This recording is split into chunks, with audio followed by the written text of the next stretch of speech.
एक बार एक किसान परमात्मा से बड़ा नाराज हो गया। कभी बाढ़ आ जाए, कभी सूखा पड़ जाए, कभी धूप बहुत तेज हो जाए तो कभी ओले पड़ जाए। हर बार कुछ न कुछ कारण से उसकी फसल थोड़ी खराब हो जाए। एक दिन बड़ा तंग आकर उसने परमात्मा से कहा, देखिए प्रभु, आप परमात्मा हैं, लेकिन लगता है आपको खेती बाड़ी की ज्यादा जानकारी नहीं है। एक प्रार्थना है कि एक साल मुझे मौका दीजिए, जैसा मैं चाहूँ वैसा मौसम हो, फिर आप देखना मैं कैसे अन्न के भंडार भर दूंगा। परमात्मा मुस्कुराए और कहा, ठीक है, जैसा तुम कहोगे वैसा ही मौसम दूंगा, मैं दखल नहीं करूंगा। किसान ने गेहूं की फसल बोई। जब धूप चाही तब धूप मिली, जब पानी तब पानी। तेज धूप, ओले, बाढ़, आंधी तो उसने आने ही नहीं दी। समय के साथ फसल बढ़ी और किसान की खुशी भी, क्योंकि ऐसी फसल तो आज तक नहीं हुई थी।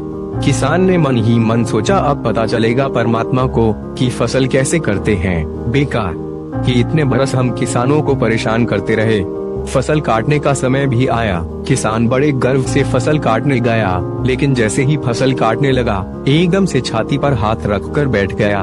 गेहूं की एक भी बाली के अंदर गेहूं नहीं था, सारी बालियां अंदर से खाली थी। बड़ा दुखी होकर उसने परमात्मा से कहा, प्रभु ये क्या हुआ?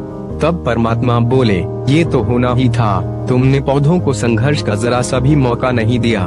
ना तेज धूप में उनको तपने दिया, ना आंधी ओलों से जूझने दिया, उनको किसी प्रकार की चुनौती का एहसास जरा भी नहीं होने दिया। इसीलिए सब पौधे खोखले रह गए। जब आंधी आती है, तेज बारिश होती है, ओले गिरते हैं, तब पौधा अपने बल से ही खड़ा रहता है। वो अपना अस्तित्व बचाने का संघर्ष करता है और इस संघर्ष से जो बल पैदा होता है वही उसे शक्ति देता है, ऊर्जा देता है, उसकी जीवटता को उभारता है। सोने को भी कुंदन बनने के लिए आग में तपने, हथौड़ी से पीटने, गलने जैसी चुनौतियों से गुजरना पड़ता है, तभी उसकी स्वर्णिम आभा उभरती है, उसे अनमोल बनाती है। उसी तरह जिंदगी में भी अगर संघर्ष ना हो, चुनौती ना हो, तो आदमी खोखला ही रह जाता है, उसके अंदर कोई गुण नहीं आ पाता।